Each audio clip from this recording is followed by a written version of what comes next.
So, without giving too much away, we see a section where the characters sort of delve into fantasy, and I find it really interesting that rather than choosing to fantasize for the benefit of the other person, they chose to fantasize for themselves. Mm-hmm. So I wonder, and this is a bit of a general question, but do we see the story as it's presented to us, or do we see it as we choose to see it?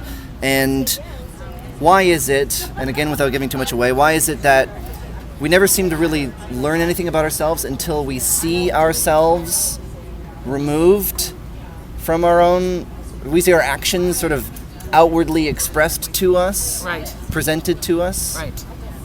I do. I think I totally get what you're asking at. And again, I don't want to give too much away either. But the creation of oneself through fantasy, of course, it's going to be an idealized. I mean, I can speak to my character, even though she is older. She, in a sense, you'll hear in her language when she's creating this fantasy for herself, she definitely is thinking of a younger self. Uh-huh. Do you know what I mean? Like she's creating a younger self, even though she's in this older body.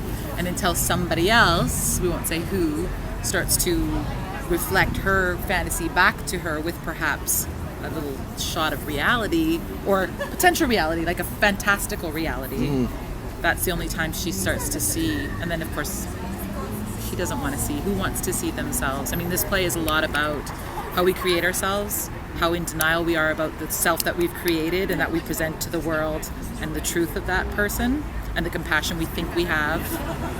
Maybe we don't act upon, we just talk about. I've sort of digressed there a bit because I think that's a big part of the play. But the whole idea of creating oneself and then being in denial. I think even when it's fed back to them, they're in denial, and that's why we see the young girls starting it all over again, right?